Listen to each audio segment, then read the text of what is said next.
हे उद्धव मत अइयो समझाने, हे उद्धव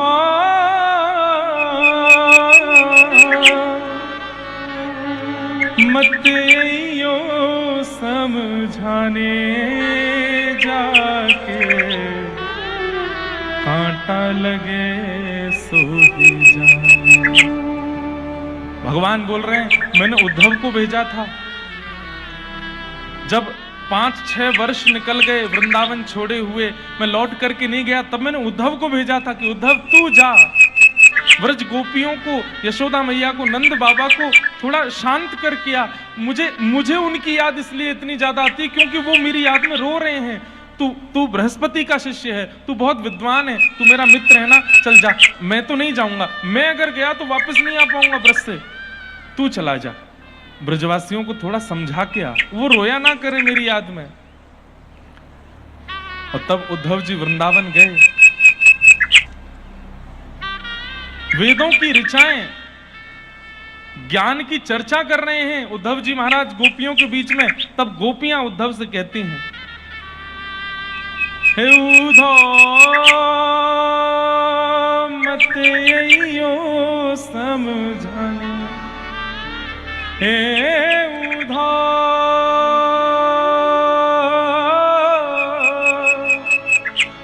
मत अइयो समझाने, जाके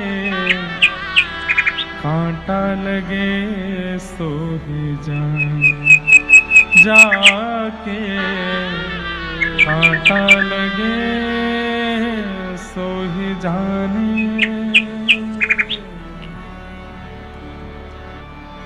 जाए बसे हैं दूर बिरज से, भेजते हैं संदेशा, हम गोपीत राह तकत हैं, रूप हो गया कैसा। अरे उद्धव, हमने प्रेम में क्या कमी छोड़ी थी? श्री कृष्ण को जो प्रिय लगे सब वही क्रिया की। कृष्ण तन कृष्ण मन कृष्ण ही हमारो धन, आठों याम उदों में कृष्ण सो ही काम है।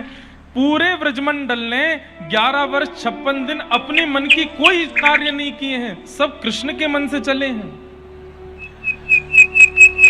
केवल अकेली यशोदा की बात नहीं है, पूरे व्रजमंडल की गोपियां वो वस्त्र भी वही पहनती हैं जो कृष्ण को प्रिय लगता है, वो केश भी वैसे काटती हैं जो कृष्ण को प्रिय लगे, वो दूध मक्खन दही भी इसलिए निकालती हैं कृष्णा के चोरी करे।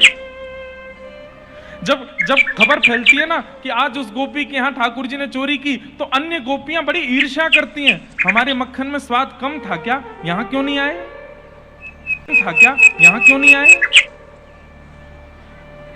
अपनी गायों को अच्छा चारा पवाती हैं ताकि अच्छा दूध आवे, खूब बढ़िया दूध निकाल के मक्खन दही जमा के धरेंगी, ऐसी सुगंधी आवे कन्हैया कल हमारे घर आवे। ये उल्हाने तो सब बहाने हैं, मैया से जाके शिकायत करना और कृष्ण की बुरी बुरी बातें करना, ये सब तो उल्हाने हैं।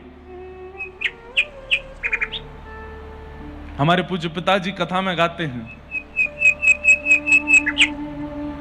देखे बिन कान्हा जब मन नाही माना, इन आँखों से आज हमने ब्रह्म पहचाना। कृष्ण चरण कमलों में मन को लगाना, इन गोपियों का ताना ये उल्हाना तो बहाना है। अरे ये गोपियां उल्हाने लेकर के यशोदा मैया के पास कृष्ण को देखने के बहाने से जाती हैं। उद्धव, क्या कमी छोड़ी थी हमने प्रेम में? अगर इतना प्रेम किसी संसारी व्यक्ति को किया गया होता ना, प्राण न्योछावर करके चला जाता, लेकिन कभी व्रत छोड़ करके नहीं जाता। करोड़ों की संपत्ति मिल रही होती, लाखों की संपत्ति डूब रही होती, तो भी ब्रजवासियों को छोड़ के नहीं जाता। इतना प्रेम हमने कृष्ण को दिया और हमसे झूठ बोल के चले गए कि मैं परसों आ जाऊंगा, और बरसों बाद याद आई हमारी तो स्वयं नहीं आए, तुमको भेज दिया। आज हमें यह पता चल रहा है कि प्रेम कितनी गंदी वस्तु है, कितनी खराब वस्तु है, करनी ही नहीं चाहिए किसी से। क्योंकि प्रेम में तो हम लुट जाते हैं, सब कुछ दे देते हैं, लेकिन सामने वाला जाए बसे हैं दूर बिरज से, भेजते हैं संदेशा, हम गोपीत राह तकत हैं, रूप हो गया कैसा। कल जो द्रुपद गा रहे थे बता रहे थे ना, कथा में सुना कि जब उद्धव जी वृंदावन पहुंचे तो पूछते हैं नंद भवन कहाँ है, तो मधुमंगल श्रीदामा व्यंग में बोलते हैं नंद भवन जानो है तो, बोले हाँ। जी नदी दिख रही है छोटी सी, बोले हाँ, या के पीछे बगल बगल चलो जा, जहां से ये नदी प्रकट है रही है वही है नंद भवन। तो उद्धव जी बोले भवन से नदी प्रकट हो रही है? नदी तो कहीं पहाड़ से आती है, पर्वत से आती है, उसके स्रोत से आती है, भवन से नदी कैसे निकल सकती है? तो मधुमंगल कहता है तेरो मित्र है ना कन्हैया, वह गए कन्हैया, वह गए भाई 5 साल है गए, और जब ते गयो तब ते लाखों ब्रजवासी, लाखों गैया, लाखों पशु पक्षी, लाखों ग्वाल बाल एक साथ एकजुट एक स्थान पर बैठ करके उसके विरह में रोते हैं, उनके आंसू ही ये नदी बन करके बह रहे हैं। सब नंद भवन के बाहर बैठ के रोते हैं और यशोदा मैया से कहते मैया तेरो लाला परसों के कह के गयो, आज भी नहीं आयो मैया, कब आवेगो, हमारे प्राण निकल रहे हैं मैया, लाला कब आवेगो। सब रोते हैं, उनके अश्रु बिंद ही नदी बन के बह रहे हैं। उद्धव जी स्तब्ध हो गए कि इतनी व्याकुलता मैंने कभी सोची भी नहीं है कि आंखों के अश्रु नदी बन के बहने लगे। गोपियां कह रही हैं अरे उद्धव तेरे सखा कृष्ण को हम पर दया नहीं आई, मान लिया कि हम तो पराई हैं, लेकिन पथराई मैया की अखियां, दर्शन उसका पाने जाके कांटा लगे सो ही जान। अरे हमको देखने नहीं आ सकता, कम से कम उस माँ को देखने तो आ जाए जिसने चलना सिखाया, बोलना सिखाया, बैठना सिखाया, कपड़े पहनाना सिखाया। 24 घंटे पीछे पीछे डोलती रही, मेरे लाला को ये दूंगी, मेरे लाला को ये पहनाऊंगी, मेरे लाला को कोई श्रम नहीं है जाए। कम से कम उस मैया से मिलने तो आ जाए। हे उधो मत आइयो समझाने जाके, कांटा लगे सो ही जाने।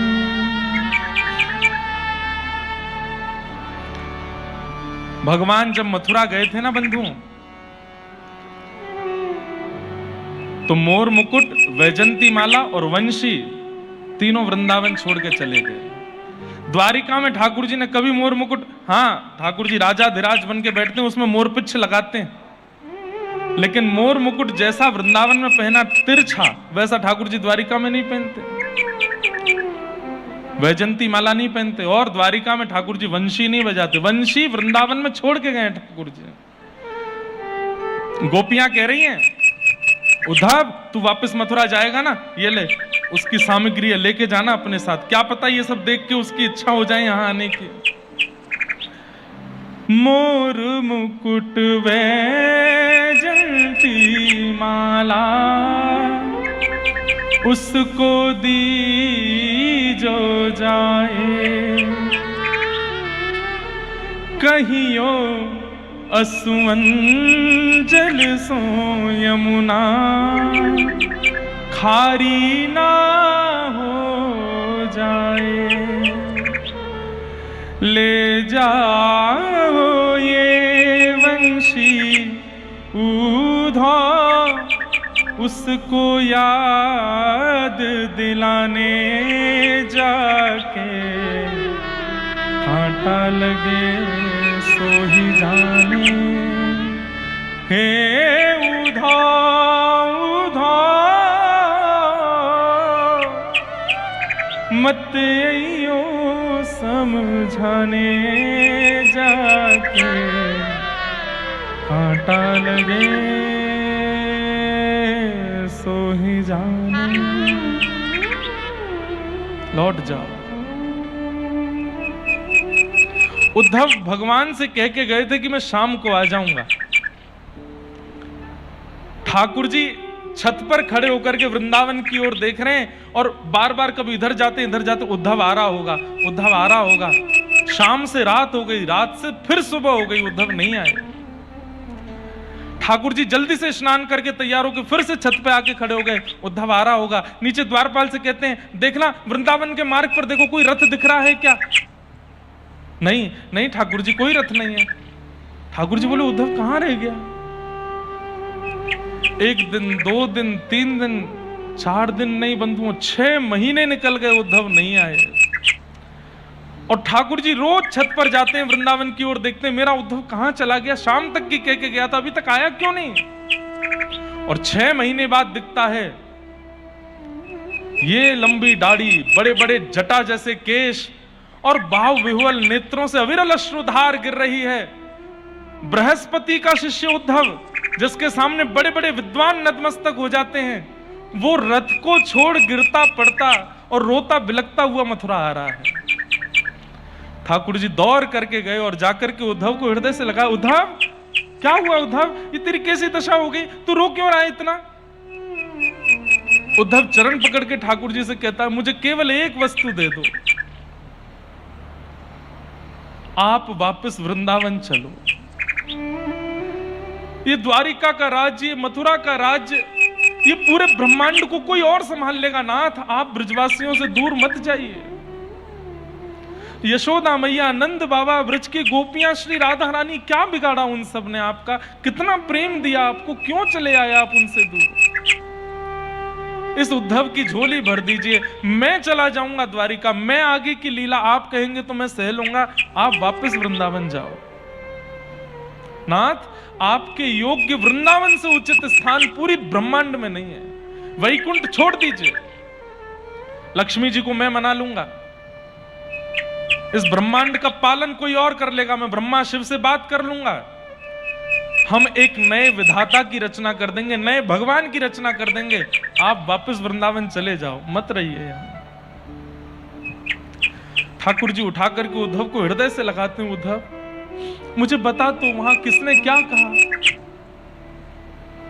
और जैसे जैसे उद्धव बात बता रहे हैं यशोदा मैया की, नंद बाबा की, सब गोपियों की, ग्वाल बालों की, ठाकुर जी की स्थिति सह नहीं पा रहे ठाकुर जी। और इच्छा तो हो रही है मैं अभी दौड़ करके चला जाऊं वृंदावन और फिर कभी ना आऊं वहां से। लेकिन परमात्मा का आविर्भाव इस संसार में सबके लिए होता है, जगत कल्याण के लिए होता है। मैं पक्षधर कैसे बनूं? नहीं गए ठाकुर जी, और बल्कि रण छोड़ करके द्वारिका चले गए, और दूर चले गए व्रज से, और वहां जाकर के लीलाएं की, ब्याह आदि किए, महाभारत का युद्ध आदि करा करके लीला पूरी करके ठाकुर जी प्रस्थान कर गए। अब गोलोक धाम में श्री जी के साथ तो नित्य ठाकुर जी रहते हैं, आज ठाकुर जी वही चिंता कर रहे हैं कि हे किशोरी जी, मुझे बहुत चिंता होती है।